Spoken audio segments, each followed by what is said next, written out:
All right, welcome back to another episode of the Cameo podcast here in Kamloops. It's actually my 100th episode, how I'm counting, which it doesn't really make a lot of sense, except to me, maybe not. But anyways, this is going to be my 100th live episode.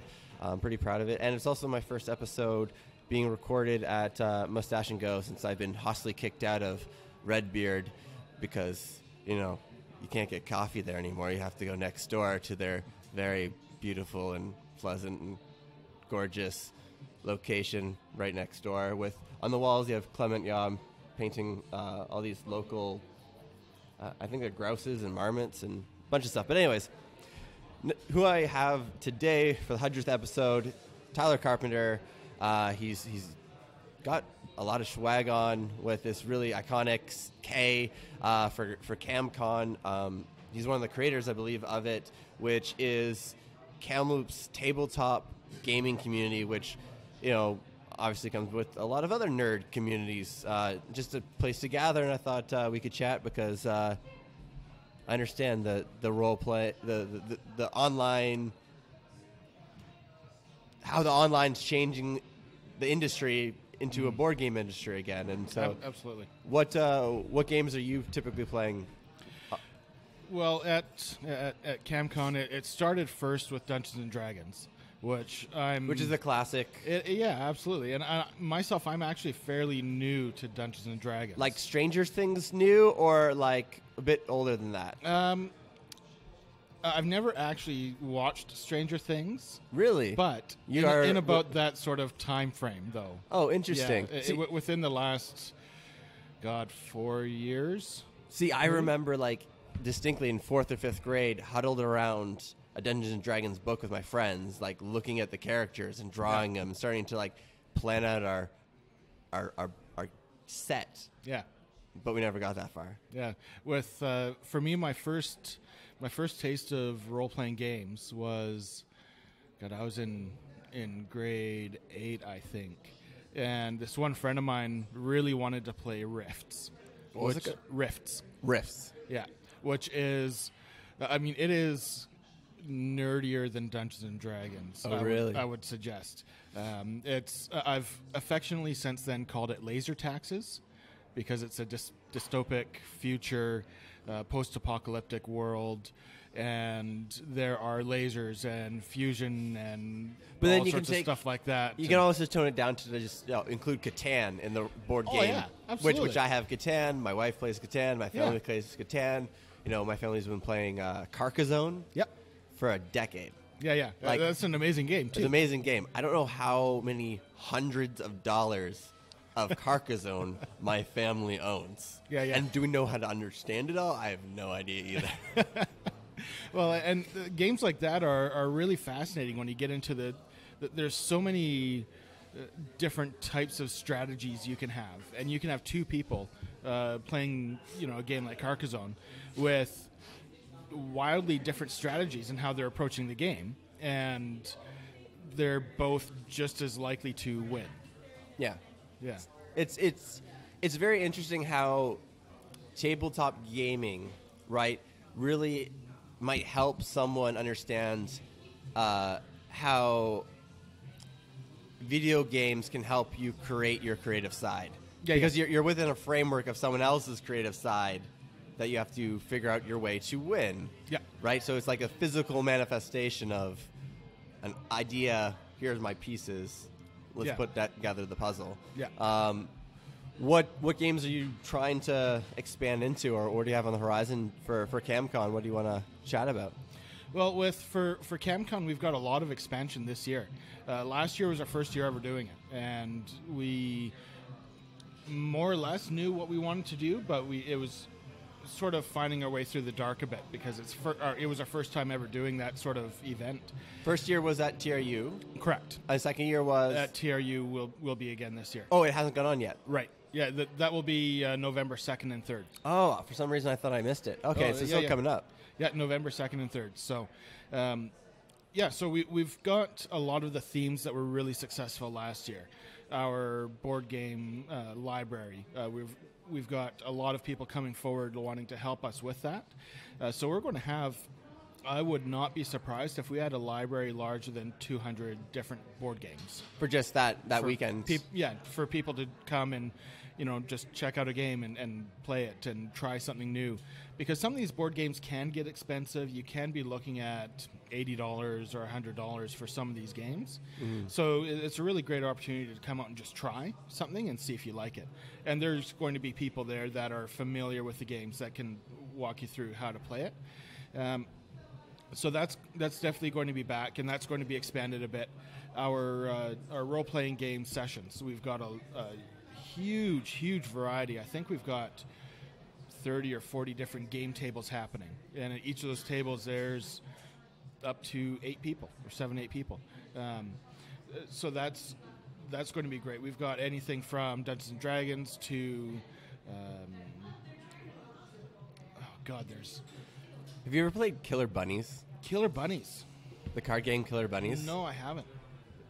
You should check it out. It is the most ridiculous game because it's all strategy up until how the person wins.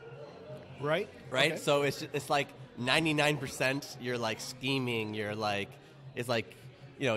grinding, you're figuring out how you're going to like put a hit on your fellow little bunny. Gotcha. Trying to collect these carrots. And it's all card game based, right? And you have like, basic expansion packs and higher end expansion packs, right? With like ridiculous, ways to attack and maneuver and whatever it be.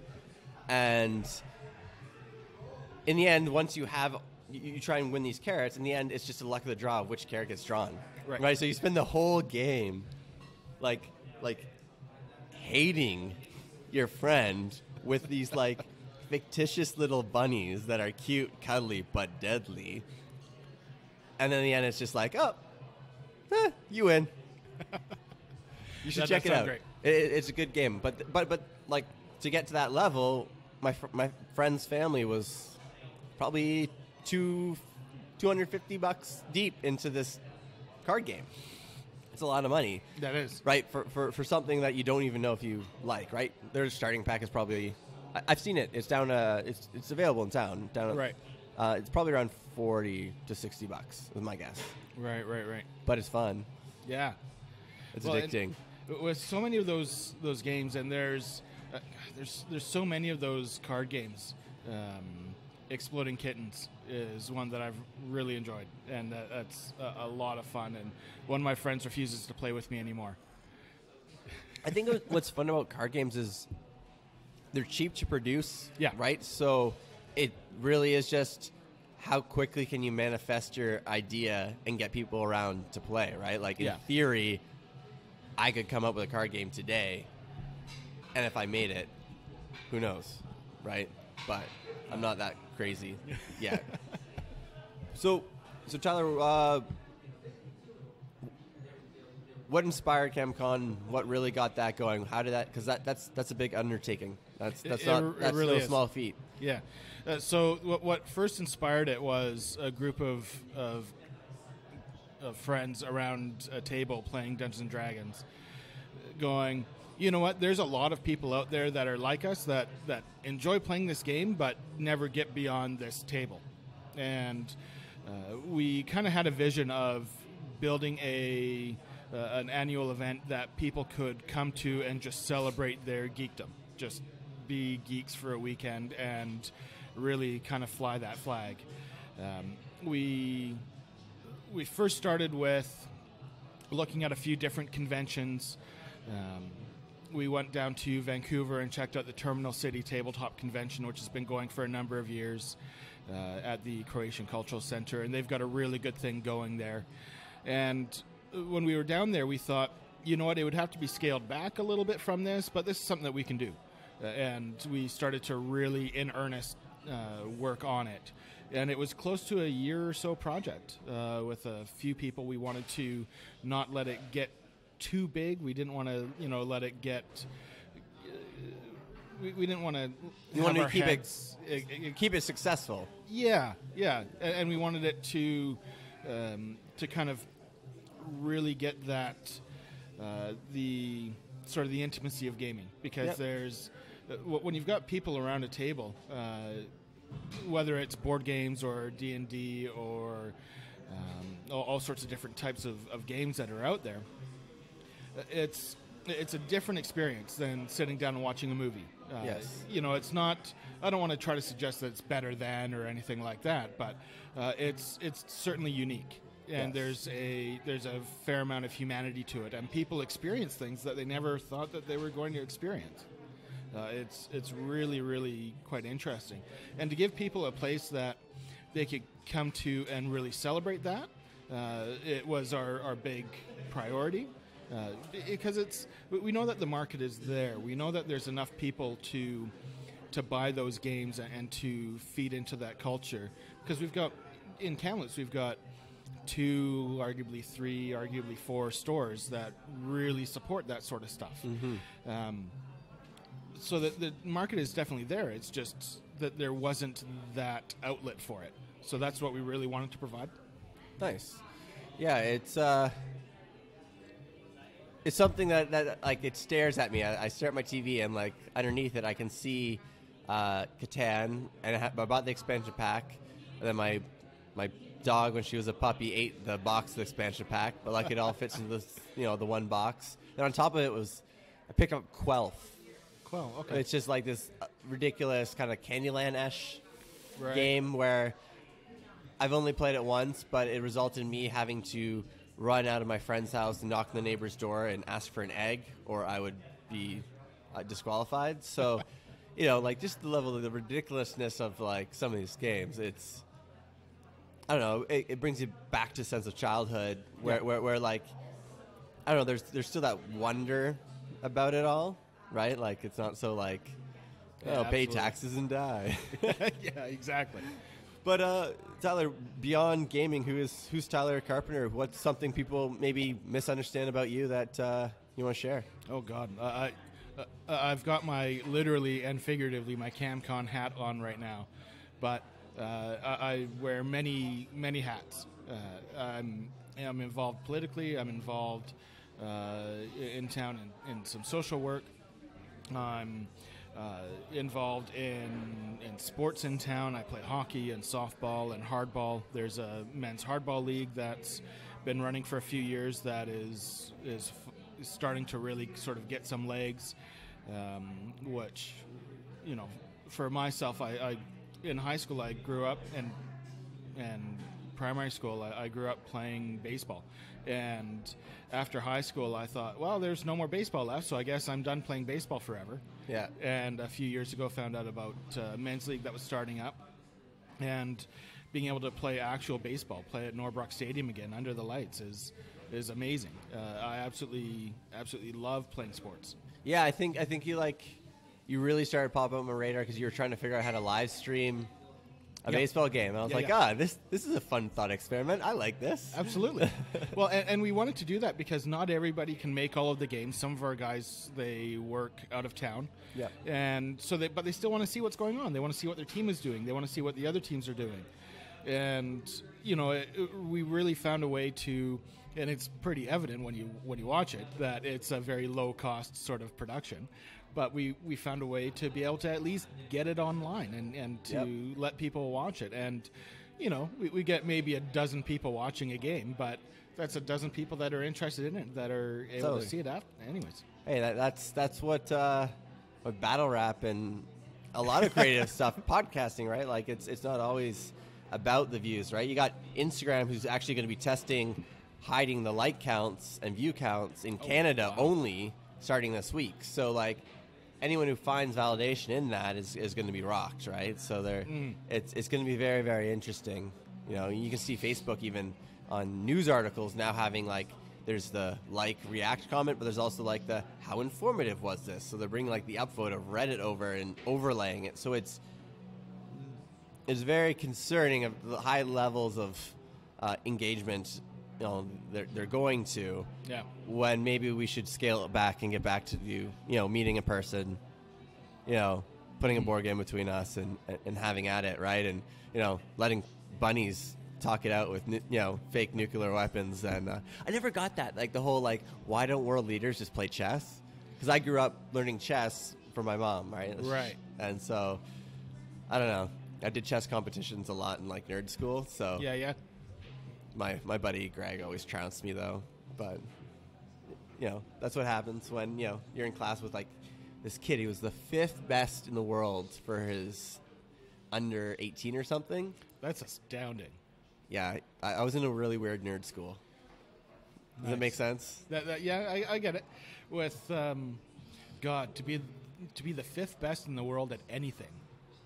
To be the 5th best in the world at something that wasn't yet digital, right? Yeah. There wasn't like this was when this was when iMac, the colorful ones came out. Right. Yeah. And I had access to them because I was in nerd school. Right. Right. He had access to this elite chess world because his parents were affluent. Right. Right. He was also a very, very brilliant kid. Right. Yeah. Like you can't dissuade that, right? But it's this idea of like I love Gladwell, right? Like we can't say Microsoft would have happened if it wasn't for Bill Gates, right? And the certain situations he's in, right? Like yeah. I feel Kamloops is in one of those situations right now, where like we have yourself and KamCon, right? Being like, hey, we exist. This is big, this is affluent and important, right? Getting, communities started is important. You have Kamloops over here being like, we do need more conference centers. We're losing money and business, but we also need a performing arts center. And no one wants to talk. So, I'm excited. And, sorry for the rant. Yeah, that's good. I'm a little stoned. But such is life. So yeah, Tyler, you said you're involved politically. Is that something you want to shout out? Sure. Yeah. I mean, it's like, what does it mean to be involved politically to you? Because I consider myself involved politically as a citizen who believes in a democracy. Yeah. So for me, the reason why I first got involved politically was, and I don't want to get into necessarily the partisan aspects of it, because that can be really divisive. Yeah. But I had a really unsatisfactory experience with an elected representative. Yeah. Okay. And I got back a response that was very canned, and it was basically a form letter that I got back that addressed the topic I was asking about, but did not address the issue that I was asking about. That's fair. And that, to me, didn't sit very well. So yeah, and so I've tried to do my best to improve political discourse, which is difficult. I think what you're explaining is people have problem with candidness. Yeah. Right. Yeah. Candidness, openness, transparency, honesty, right? Like, I've had it happen a lot where people try and call my bluff, but there's no bluff to call. Yeah. So, guys, yeah, I'm 3 steps ahead of you because we're playing a different game here. Yeah. With it the really tough thing with political things is, and I'm catching myself doing it right now, everybody really has to parse what they say, because they find that it's so prevalent that people get really, really fired up over something being missaid.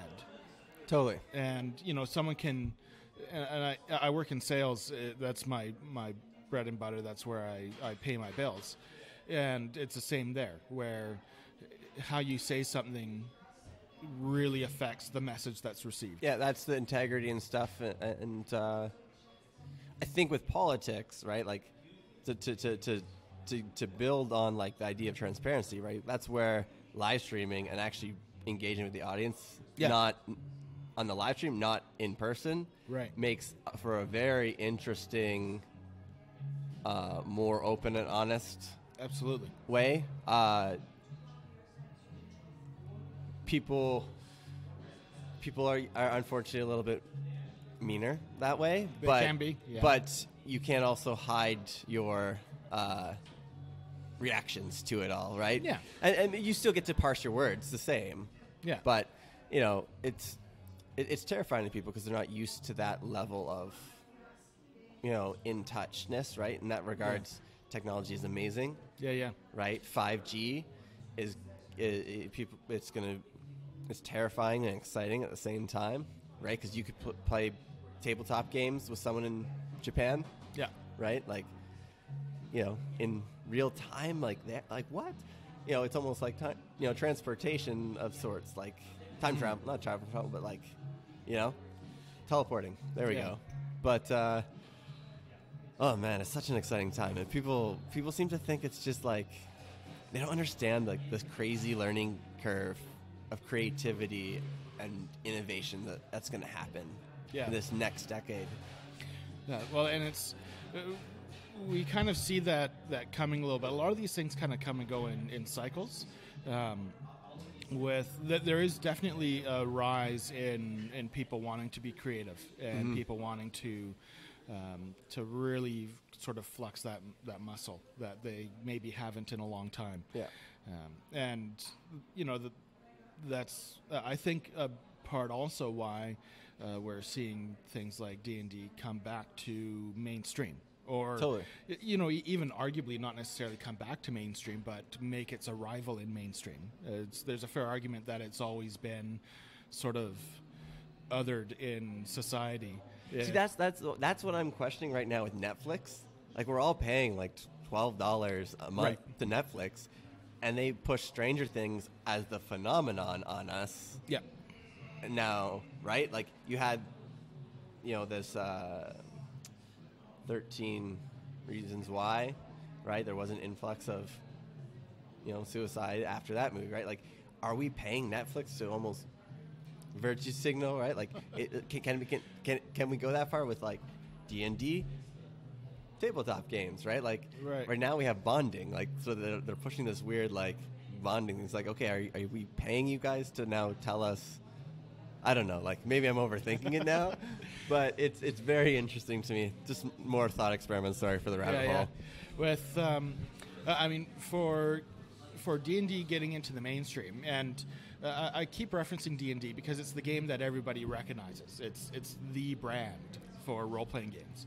But there's dozens of other good games. We're not even talking about like the ones where people are getting into painting their own figurines. Oh, exactly. Yeah. Right, which they've been in the Outcast longer than anyone. Yeah, and now they're coming into like, holy crap! Like, look at what that guy did. That thing looks like it's alive. Yeah. Yeah. There are people that now their full-time job is painting miniatures. Really? Yeah.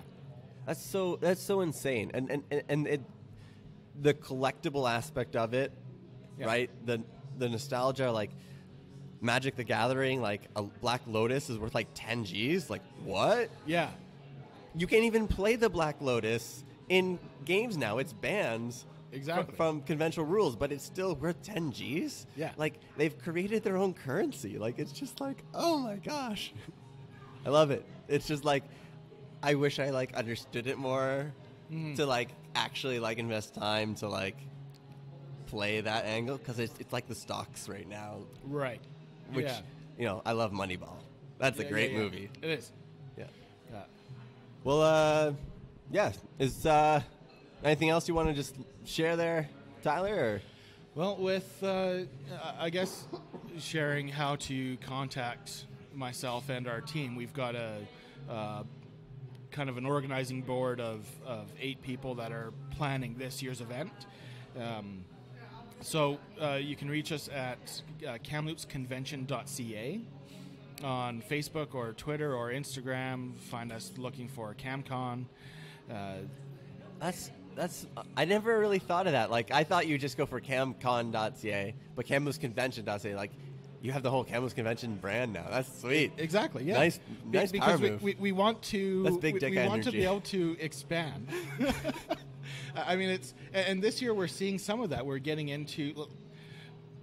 Last year we asked everybody that came, because we wanted to see this succeed long term. What do you want to see next year? And one thing that we got back pretty resoundingly was people wanted anime content. Oh man, I'm experimenting with my own version of anime right now with IGTV. Right, of like live painting on my tablet and then putting my voice to it and trying to animate it to music. Like, anime created animation and storytelling in a whole new world that has impacted the youth to a level they're adopting their rap names from anime. Yeah. It's so crazy. Absolutely. And manga's better than anime, by the way. Like, no cap. Well, and I mean, anime is... It's so fascinating to me.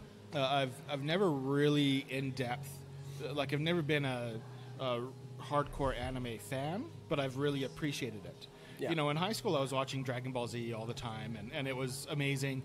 But you know, there's a lot of really, really neat shows that on the surface look really bizarre and twisted and quirky, like Danganronpa and stuff like that, where it's just odd. Mm-hmm. But there's some really interesting underlying themes to a lot of these stories. Well, you can look at the success of Death Note from manga to anime to... I don't really know what I watched on Netflix, but hey. Exactly, yeah. So, yeah, that's expanded a lot. So we've got Jeremy Androsoff, who is... I mean, he's in the anime community in Kamloops. He's pretty much a household name, and I've known him for a long time. He's on our board. He's helping us get that sort of stuff put together. His growing to be a full-time job for him is working for anime conventions. Really? Out of Kamloops? Not out of Kamloops. He actually was just in Toronto not long ago. No, like he lives in Kamloops? Oh, yeah. Yeah. So he's out of Kamloops. So like, he is out of Kamloops. So he's internationally helping the anime community, and he's based in Kamloops. Yeah. Very cool.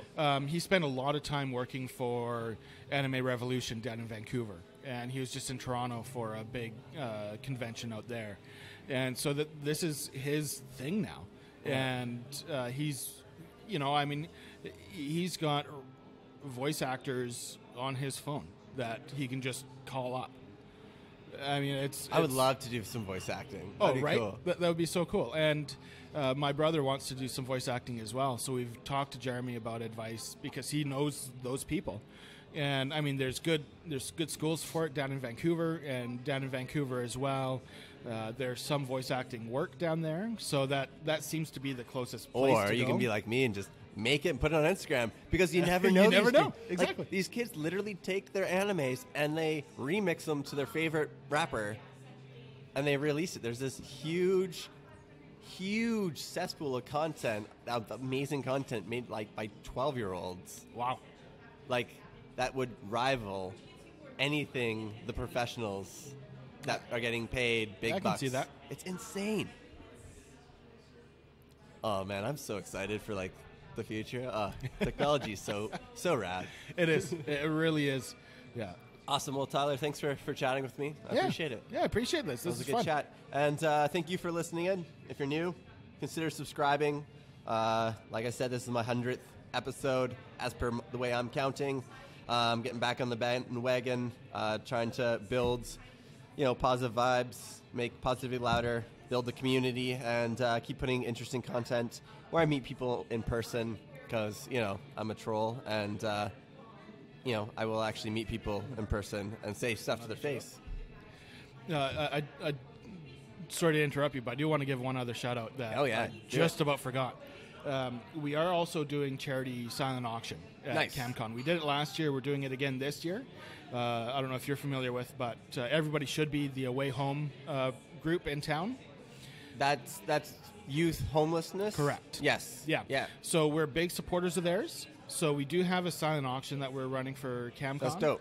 And the entire proceeds, not a portion of proceeds, all the proceeds from that silent auction are going straight to Away Home.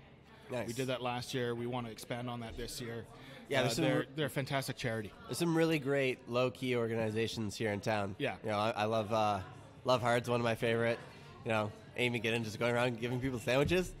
Fucking love it. Absolutely. All right. Well, thanks for tuning in for the last, it's going to be almost 30 minutes. But, I'm getting back on the bandwagon, guys. Sorry for sounding a little bit sick, but my daughter brought that home.